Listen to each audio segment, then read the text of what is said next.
Welcome to Scaling the Well, the podcast to elevate your view. Hello, this is Brian P., and welcome to Scaling the Well.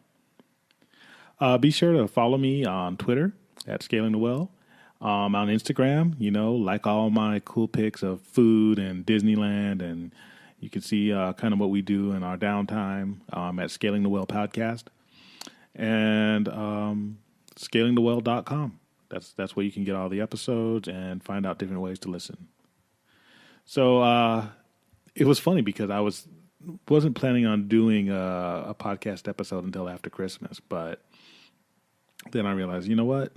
Why shouldn't I be doing it? If I have some time to do it, I'm going to sit down and I'm going to bust one out for you guys. So, this is a phrase that I've been thinking about, and I really didn't. There's all kinds of ways that people put this particular concept, but I just say benchmark your Let me say that again. Benchmark your we try to have a slightly family-friendly podcast here. But so, first of all, what is benchmarking? This is a business term. And it's when you compare your company or your organizational process to that of another company or organizational process of another company within your industry, in the industry in which you operate. And this is a very important part of coming up with strategic plans, making adjustments, forecasting, because it kind of tells you where you stand, what you're doing right, what other people are doing right, what's working, what's not working, and what your industries, where they're headed. And if you always want to be, and I've told you before, if you're an organization or a human being, because this podcast is about human beings, and we just use, business lexicon in order to, for analogous purposes. You always want to remain in the growth cycle of, in the product cycle, there's introduction, growth. Well, you always want to remain in growth. So, you never want, maturity sounds good. And of course, as human beings, we always want to be mature. But right after maturity is decline. And that's the product cycle. So even if you are 99 years old and you're bedridden, I would love to think that, people in that situation are still learning something. At least that should be the goal, right? That's the optimum. So why should you benchmark your life? Okay, so we just talked about why it's good for a business. I think that a lot of people, they tend to get stuck and they think about their own dilemmas and their own problems. And again, these are things that I've gone through myself. I always tell you guys, anything that I talk about on my podcast are things that I've struggled with or I've seen other people struggle with who are close to me. And we tend to get stuck in certain areas, whether it's the job, whether it's a relationship, whether it's just your place in life and you feel you're not where you want to be. So benchmarking can be, it doesn't have to be, but it can be the first step in goal setting because you find out where you're at really quick. And now I want to be careful with this because I don't want you to think that I'm asking you just to compare yourself to other people. I kind of am, but not really. I'm not saying, because we do too much of that in this society. Look at that person, or look at him, look at her. I want what they have. That's not what I'm saying. What I'm saying is I want you to take account of your strengths. And you can do that by benchmarking and looking around and seeing what other people are going through. Not necessarily people but just people in the world. And people maybe, even in your community that are, what are they doing right? How are they stuck? If they're stuck, they're not going to be the same stuck as you. How did they get out of it? You can find mentors and people who may have little to no money. They might make less than you, but they have a piece of wisdom. And you can find mentors and people who are very successful on a superficial level. It doesn't matter. But until you benchmark, until you start breaking things down, you're not going to know where you stand. And you can do this for every life domain, income, social, spirit, even spiritual. I don't talk a lot about spirituality on this podcast, but I think the whole podcast in reality is about spirituality if you think about it. So what would be an example of benchmarking in a business? Well, let's say Netflix, they're the head of their particular industry, the streaming industry. They would benchmark, even if you're number one, right? They would still want to know what Hulu's doing. And it could be, just in general, or an overall sense, but they would also look at what kind of processes they're doing. So just because, Netflix may have the number one subscriber memberships doesn't mean that they're the most efficient in every single area. It doesn't mean that they're getting the best shows. Some shows are getting on Hulu quicker because even though they have strategic partnerships with networks. How can Netflix might think, well, how can we get in there? Or is there a different way we can go about that? Can we lower the costs by, not asking for exclusivity on certain things, because we are the number one streaming service? Maybe we can, maybe we don't need to have exclusive rights to everything because we already have a customer base that we need to maintain. And then we can go out and get original content on top of that. There's different things that they can do.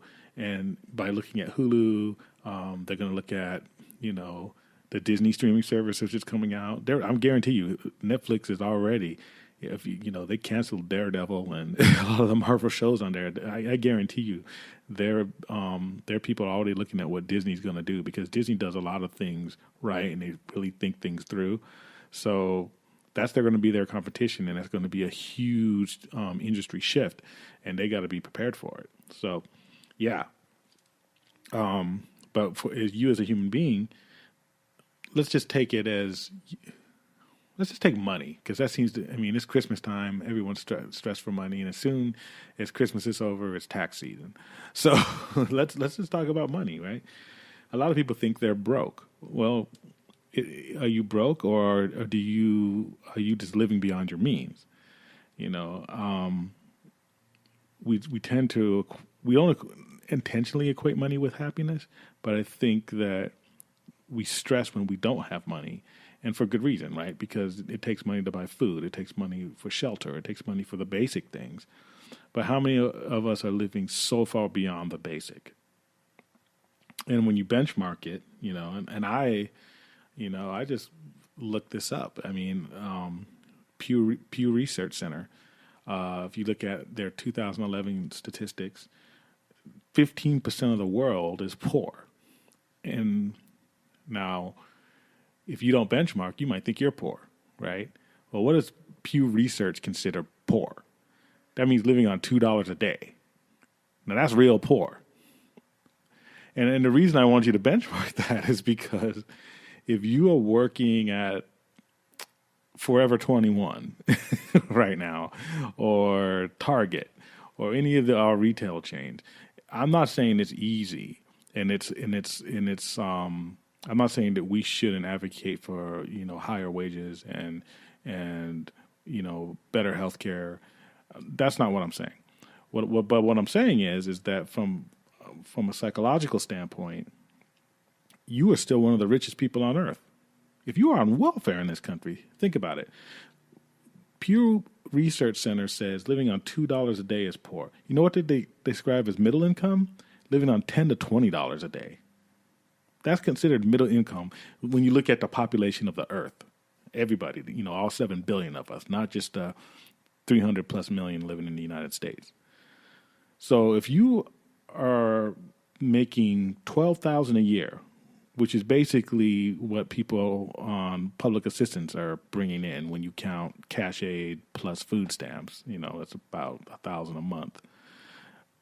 You are living on $33 a day. So Pew Research says your middle income, if you're living, on an earthly basis, if you're making $10 to $20 a day. So why is that important for you to know? You're like thinking, well, Brian, that doesn't help me. My rent is, in San Diego is still, $1,500, for a one bedroom. This is great, from a philosophical standpoint, but how does it help me? It helps you because it lets you know that that you are in a situation and in a country, and most of my audience is in the United States, where you're already on a launching pad. And I'm not saying your life is easy right now. I'm not saying you don't have a right to express your suffering if that's what you're going through. And I'm not saying that you're not in pain right now. What I'm saying is that you are in in a place where you have the ability to move. You have the ability to make adjustments. And another part of benchmarking, what I'm getting into, is that sometimes we get stuck because we're looking at things that are too high. When in jiu-jitsu, there's 5 belts. There's white, blue, purple, brown, and black. And they're pretty much, a lot of people, they're not into the belt color system. They don't understand that in martial arts. In jiu-jitsu, the belts really do mean something, because if you're a blue belt, it's pretty much the same time that you put in to get that blue belt, which is around 2 years, 2.5 years, that you would get, that you would put in to get an associate's degree. A purple belt is is about 4 or 5 years. And that's the same amount of time that you would put in to get a bachelor's degree in a traditional college. And then the same amount of time for a brown belt would be a master's degree. And we actually call our black belts professor. So if you get a black belt in jiu-jitsu, you have a PhD in jiu-jitsu. And if you look, and a lot of people even in jiu-jitsu don't know that. I've explained that to people, and they're like, wow, you mean I have a bachelor? Yeah, that's how much time you put in, And but when it comes to benchmarking, like schools, and you're looking at different, associations and stuff, a lot of people will look at the people who have gone to the UFC, or people who have won mundials, which is the world championships, or Abu Dhabi, which is the no-gi, there's gi and no-gi, it's the no-gi world championships. And if a lot of schools, they have people from those schools who are competition heavy. And in some schools, they're just hobbyist schools. I always say, look at the blue belts of a school. That will tell you, that's a good benchmarking metric, because blue belts are people who are there for at least 2 years, and they stuck with it. And if they're doing well, if they stack up in competition, who cares if that school has a black belt world champion or a UFC champion that comes out of that school? If they got a solid core group of blue belts, that's probably the school that you want to join, or the type of school you want to put your child into. And how does that relate to the other stuff that I've been saying earlier about benchmarking? Well, I think sometimes we tend to look at the rock stars, the people who are at the top of an industry, If you look at all the motivational quotes that are on Facebook and Instagram, it usually has like these, Steve Jobs, and then something that he may have not even said, but, written in text, by his face, or Zuckerberg, or sometimes it's Einstein, or, yeah, these are cool people, and they've accomplished a lot. But I don't want to put that burden on you, Look at the guy down the street who has one process that would be an improvement over that one process that you're struggling with. That, to me, is true benchmarking. If you are struggling with being able to find a job, and this guy seems, if you've known him, let's say he's somebody in your neighborhood, and he seems to be able to find jobs pretty easily. He's had 4 good jobs, and he's always been promoted and stuff. Find out what he's doing. If he has the same educational background as you, then what's the difference? What's he doing that you're not doing? There's some people I know who make a lot less than me, and yet they are so much better with their money. And there's so much more on top of things, and I can learn from them. And they don't have my education, they don't have at least my level of education, my formal education, and they don't have the revenue that I make. Yet they're able to do things, and I'm just like, wow, how do you do that? And they're just like, well, this is, we do this, and we save here, and this is how we save here. I can learn from them, because you're never first of all, even if you are the smartest guy in the room, like I said before on other podcasts, go find another room. Because if you're the smartest guy in the room or the smartest woman in the room all the time, that's not helping you. You might look cool. It might help you show off, but it doesn't help you get out of a situation where you feel stuck. So again, going back to about the money, if you have a high school diploma in the United States of America, you're one of the most educated people on earth. If you have a job making, like I said, $12,000 a year, or you're making $12,000 a year with assistance or whatever, you're one of the richest people on earth. That gives you the ability to move. And what I mean by move is like if you're stuck, like in jiu-jitsu again, if you're stuck, under side control or under mount, movement is key. You got to move your hips. You got to exaggerate. You got to push. You got to make sure that you can, even if it's only an inch, that inch can set up a lot of different things. From being flat on your back to being on your side, gives you a lot more options, even if you're still on the bottom. And socially and economically, just being in the United States, it's like you could still be on the bottom, but your ability to move is so much greater than if you're in other societies, other countries. It's just so much, I know people who worked at, fast food places up until they were 30 years old, and then made a shift in their life, and now they're doing things that are totally different. I know people who get their law degrees, in their 50s.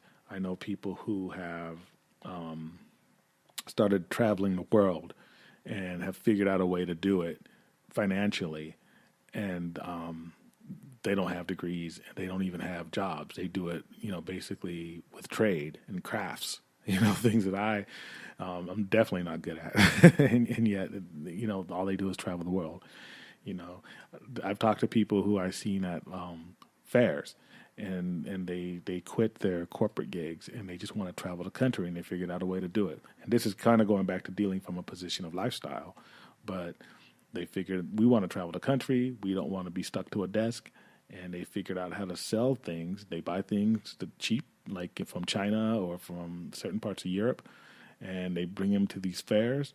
And the fairs might charge them like $3,000 or whatever to set up shop, and they make enough money to where they move on to the next fair, and have some little money to spend, and that's their life. And God bless them, because that's not something that I would do, but they figured out how to make it work for them.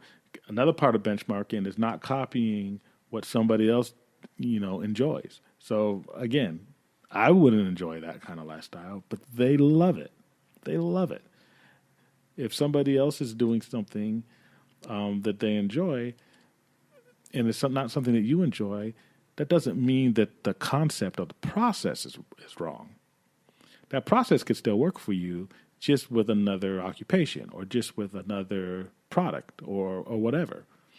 So you can learn from everybody, and benchmarking is basically learning from other people and comparing, a process where you feel stuck to people who have unstuck that process, and they can learn from you, because they have one process that seems to be working well for them, doesn't mean that they don't have areas where they need improvement, because everyone needs improvement.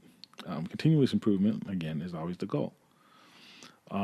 Socially, benchmarking is important. And we can go back, and I guess this is kind of a summary, and it's kind of appropriate because it's towards the end of the year of the podcast I've done this year. The Congo Calabasas paradigm, And for those of you who don't know what that is, that's when you have a girl in Calabasas. She was born, raised, and, she has money, her family has money. And let's say, her boyfriend dumps her before prom.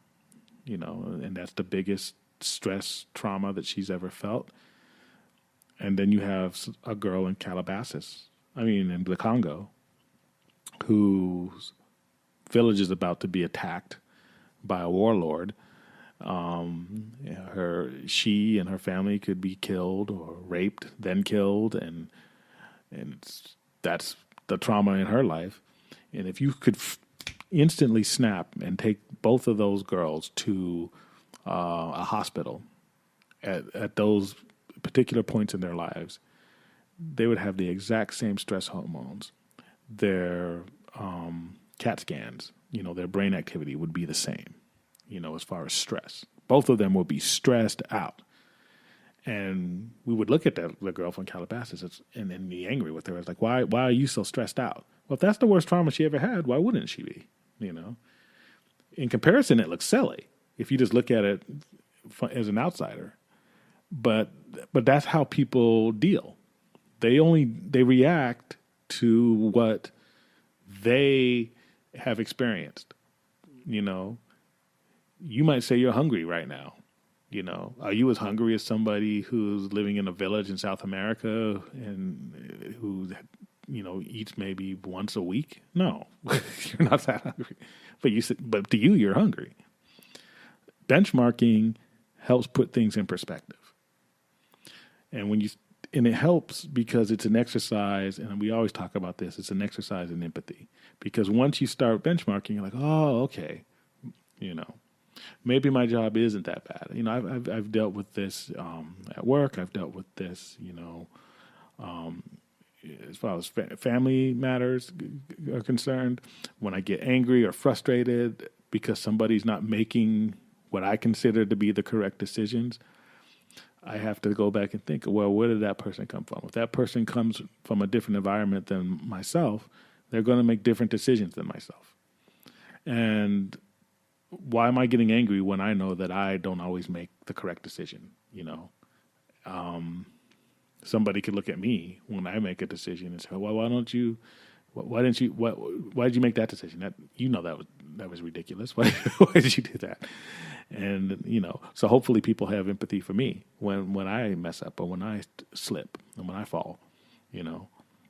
I could easily tell you guys that never happened, but it does, and I have a lot of things in my life. And if you're one of the type of people who are like me, who have a good career, who have a home, their own home, who are married and in a good relationship, and you have all these things that on paper look good, that doesn't mean you don't need advice. That doesn't mean you stop benchmarking. That doesn't mean that your empathy should go down. You should keep working, and you need to work harder than other people and to make that empathy maintain and go up if possible, because it's very easy to start looking down your nose at people.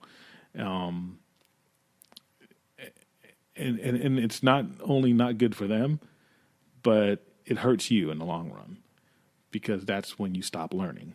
And, we're back to the beginning of the podcast, right? So benchmark your shit.